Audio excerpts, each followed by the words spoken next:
Hello, welcome, Agile World, on the Day of Love. Once a year when you must cough up and pay for your love. No, once a year. Oh, The one day of the year where you must. No, honestly, I had a recruiter on to me this morning saying, can we have a chat? And I'm going, yeah, we can have a chat. But, can we do it tomorrow? Because today's Valentine's Day. He said, oh, now I know why my girlfriend's upset. Okay.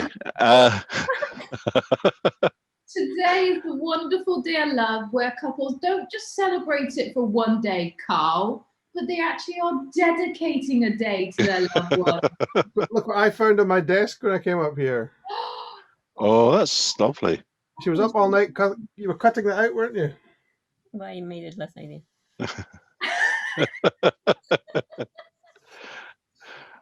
Well, we've got our wonderful guest with us today. We've got Mr. Love in Agile20Reflect and his beautiful wife, all glowing in red as well. Welcome. Thank you very much for joining us tonight. Well, Mr. Love. Mr. Love. No, he's not in that way. He's in so much trouble now. We should be bringing in the counsellors later to discuss this Mr. Love moniker. Okay. Scott is renowned for sharing the love in the most beautiful way of actually praising us who work in Agile20Reflect by actually the video last night. That video, it got me. Like all the wonderful things that you said about us was absolutely amazing. Both you and Amazing Grace. She's now renowned as Amazing Grace. I will always be calling her Amazing Grace. Very, very touching, unbelievably, because we all love doing this job. We've all loved it every single minute, everyone you speak to. But everything that you said last night in that video, thank you. I don't even know what to say. I'm speechless. Go on, Karl. You jump into it. No, I just we've all. I just feel like history is being rewritten here, because we're talking to people outside, and I think it's been tumultuous is a good word for it, and I think Monica would probably agree in the background if Scott wasn't watching. I think tumultuous has been a good description of how it's been going, because it's hard. Setting aside personal ideas for a community view, that's really difficult to do. And now I'm rhyming. That sounds pretty poor. Anyway, it's the day of love. It's the days affecting me, but it's hard to set aside. Scott's pulled together a bunch of leaders, and normally when you pull together a bunch of leaders, you just have an argument. And what we've got is actually a lot of people learning how to interact. I was going to say there was plenty of that. Oh yes, there's still lots of arguments. I just but it's not resorting to personal anger, but resorting to how do we do this? How do we solve problems? How do we How do we learn to listen? Which kind of nicely fits into the true sense of Valentine's Day. I can always cut the earlier bit if I need to. That actually it's about relationships. So, relationships. Anyone want to step in there before I embarrass myself? Truly, is it in collaboration and communication at the heart of Agile? So, yeah, 100%. And Scott's lucky. Scott, you're very much similar to me. I've got an Agilist husband as well, but he's downstairs cooking me steak right now, so I'm not going to disturb him on that one. Food is coming first this evening. But it's lovely how both of you have come together, and you've even done your own event as well recently. And will you be joining? This can lead in. Will you be joining tonight's poetry club? Yes. You wrote me in the beginning, so I can't really. So that's going to be amazing. So that's at 10 p.m. GMT time. Correct me if I'm wrong. Yes. And that's going to be poetry. Yeah, after the kids are in bed. Yeah. So go on, give some more details on this event tonight. So one of the things, all of my favorite events have been ones that have been poorly attended. So there you go. That shows you where my heart of community is. So. The dyslexia one was, it was what was it, 40 people, but really intimate. The gratitude one, the poetry group we did the first time was really good connection. And we're talking about poetry from the Agile sense, and the guy said, well, we need to do this again. So I set up for every week, and And last week was amazing as well because a poet turned up who didn't know anything about Agile. And it was a different poet from the other one. So I've got a feeling that poetry clubs are catnip for poets, especially at this time of lockdown. Where you can't go down to the pub and read a poem. But the Valentines one was really just tying in a little bit to the Valentines theme and kind of dropping off the Agile theme and just let's just explore all the great love poetry and I did say to Monica, you come along to that and I can read you poetry and in front of people.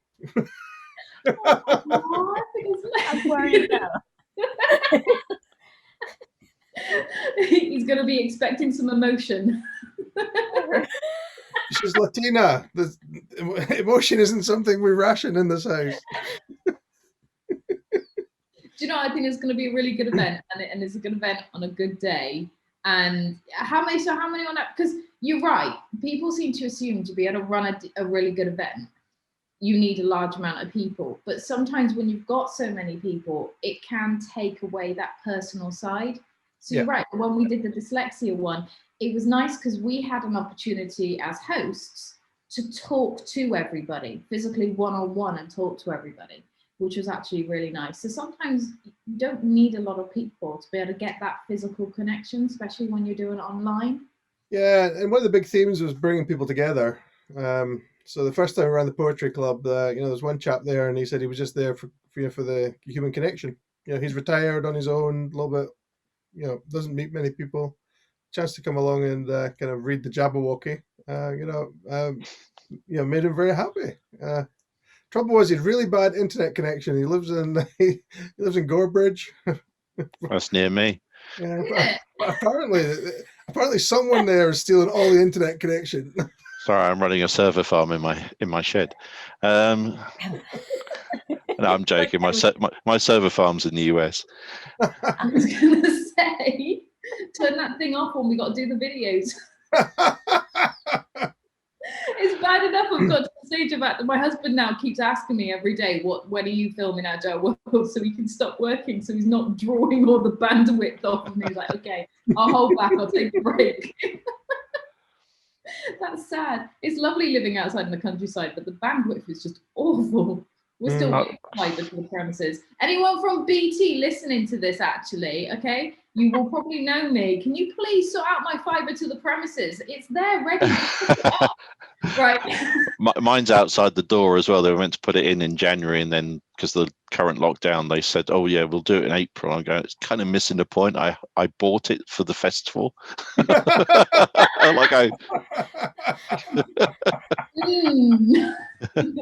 you go. Planning. So what do you think of the festival, Monica? You've been kind of watching from behind and seeing my roller coaster of emotions. What do you think? Well, I deliberately stayed out of being more part of it. I'm in the advisors group. I've been kind of dipping in and out, but I still wanted to stay married after this. Yeah.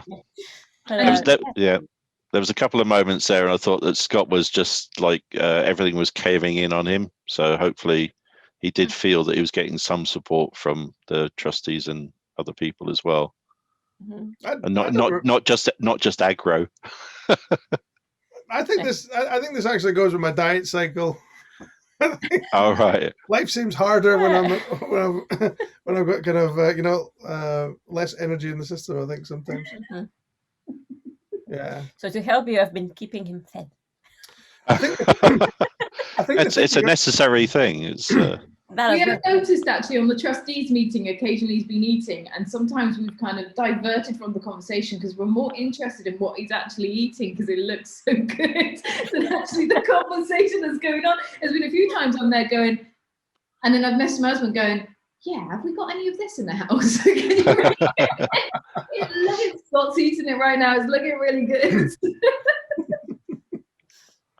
So Monica, what are you going to after this call? You're apparently going to something in the festival. Yes, personal agility. So I'm really looking forward to that talk. Apparently, I missed the previous one, so this is the second round that they're doing, and I mean, yeah. Good. I'm actually going to be joining that one as well because I missed the first one. So I've put my name down for this one. So yeah, as soon as we finish this, I'll be jumping on it. So I'll say hi in the background. I'm trying to purposely and maybe wrongly when I'm going to these groups to sit quiet. I don't want to show my face too much because then I don't want people thinking our faces appearing a lot. We can all understand that, and we're with you. Oh, I'm in so much trouble. Oh, no, Don't tell Rob about that statement. Phonetics. See, people don't realise what happens after this call. Obviously, when we stop recording, conversations happen afterwards. I feel as though I'm in trouble. Yes. You see, this is what I was doing in the beginning, actually. This is how I was actually helping him, because when the storming was going on, I was actually dipping into Facebook and calling people, like, saying, please, playground rules, people, just be nice to each other. Well. So are there any other events that you're thinking of going to that you've got coming up in the future? Yes, well, there are quite a few in Latin America that I'm interested in, because, again, and the timing actually suits me, because I'm a full-time working mom.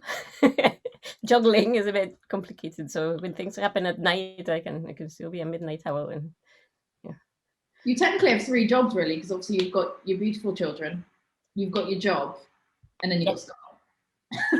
So you've got well, it's kind of another child, but yeah. No, but obviously it's that thing you do as a wife. It's your thing you do as a wife as well.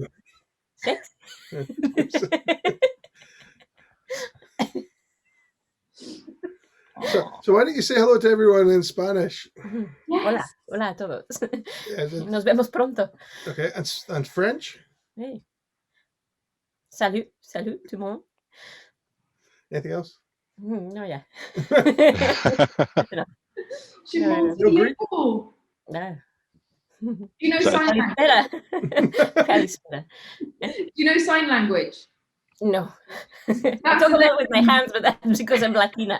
I can't help it. You see in my videos when I was presenting, my hands kind of pop in. She's similar to me because I'm Mediterranean, and all my friends actually find it funny that when I get very passionate, this comes out. And my husband asked me the other day, he said, when you get passionate and you get angry, you do this. But what does this mean? What does this thing? What are you trying to tell me with this? And I went, this. Does it not tell you? Why are you not able to read that by now? I'd be concerned. Have you not got it after 9 years yet? I'm telling you something. But I thought of learning sign language as well. I thought immediately, and then Scott started laughing at what that might be, and I don't want to say it out loud what you might be holding on to. Okay. Small aubergine. Small aubergine, yeah.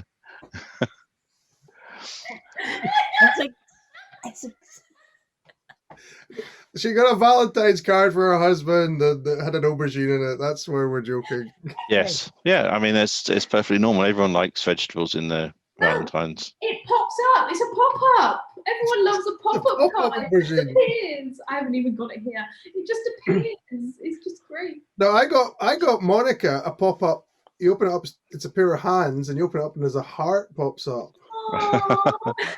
Yes. Yeah, but you know me. It's funny. Loving but funny. Good one. I've given myself a bad name now, haven't I, within the group? No. I think that we are expanding our audience base. No, serious point, right? And so one of the things we try and do is create a safe environment. And that safe environment and teams set their own rules, and where people are comfortable in a team, yeah, that's okay. Where what's happening in the team doesn't make anyone feel comfortable or safe, then that's not okay. And the boundaries on that I've found can vary with different teams. Yeah. Well, there's latitude, I suppose. Yeah, but it's almost like relative. And one of the things that I see large organizations trying to do is go into the kind of the humor side and try and set. I think one of the ones I saw was like good taste guidelines. So cultural set a tone. Yeah. So one of the things that we tried to do with the festival as well is bring your whole self to the group. right? But if anyone feels uncomfortable, also have the candor and the mechanisms to kind of discuss that or report that, and just make sure everyone has a has a good time. I make lots of jokes, okay, and so I made a couple of jokes during a couple of recorded sessions, and I was thinking, should I edit them out?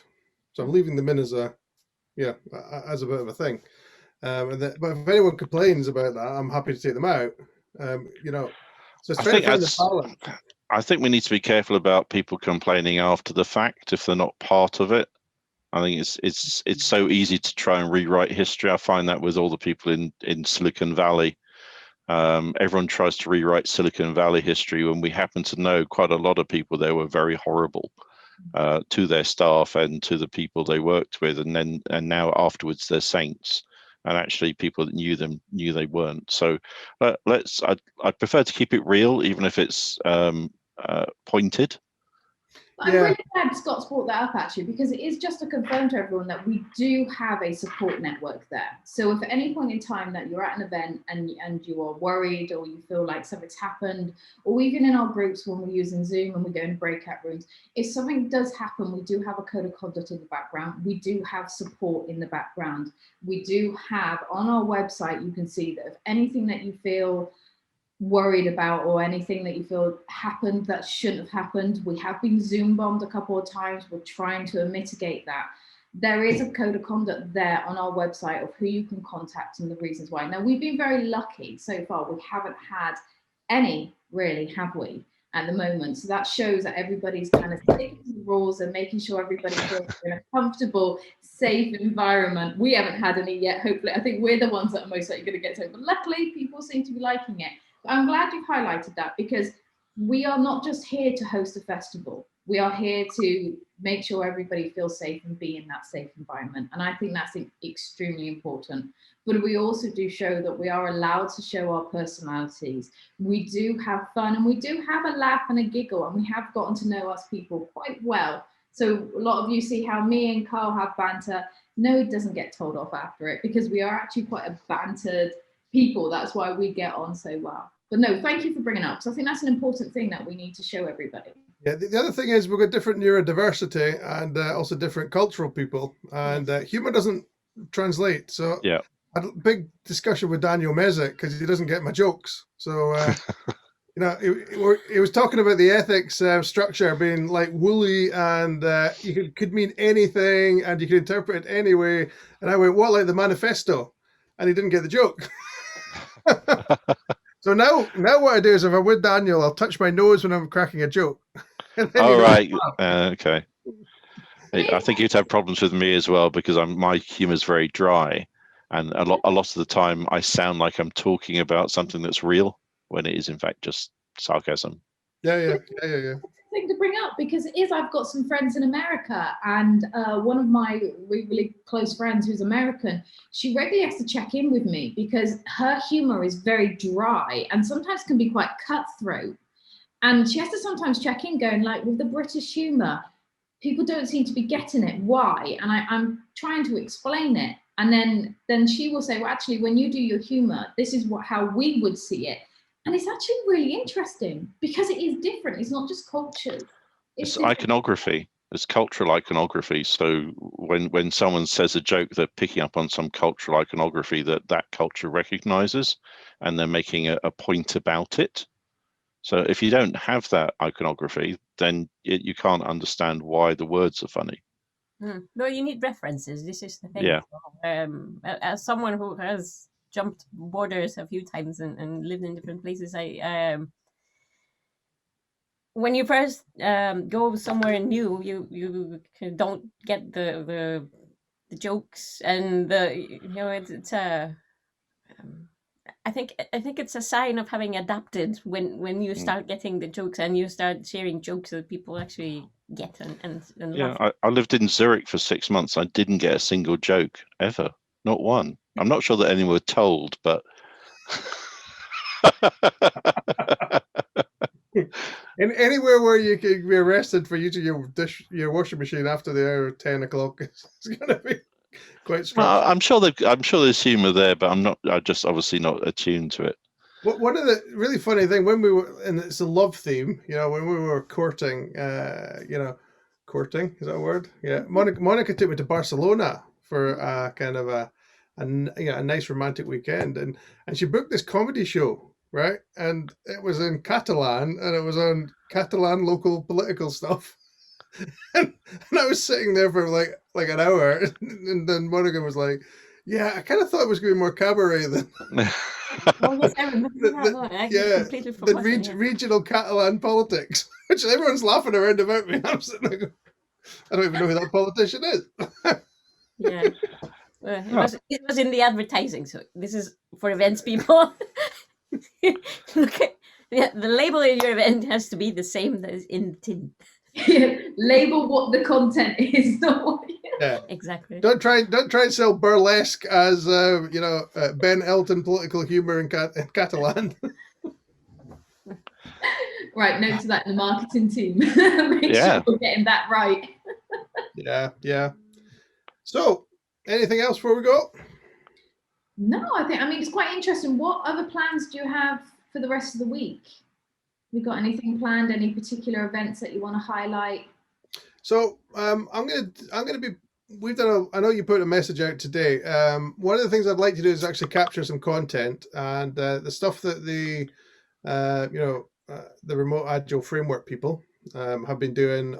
You've seen the kind of the Mordor map from Lord of the Rings. That's a kind of mirror template, and you can actually put the agile journey on it. So if you go to the festival calendar, the first thing, and it's there the first day because it travels every day, is that survey. You go in there and you can actually input your own personal story in post-it stickers of Agile, and then the guys are going to collate all of that, and then there's going to be an event coming up where they're going to look at that. So I said to they were down in Australia, so I said to them that I would try and get the word out just to see if we can capture as many visualizations and stories, because I think that would be a great thing to keep.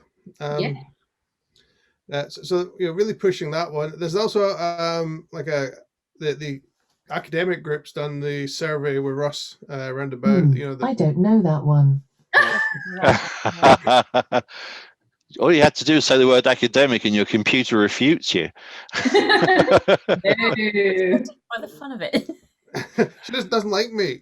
She's getting jealous. That's all it is. I actually get jealous by my husband speaking to her. That name will not be said because I have one in the room. I actually get jealous when he communicates to her. I just Alexa, turn off the lights.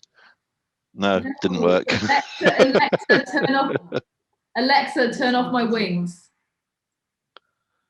No. Oh, very good. Impressive. Alexa, turn my wings on. It's real. Alexa, play again.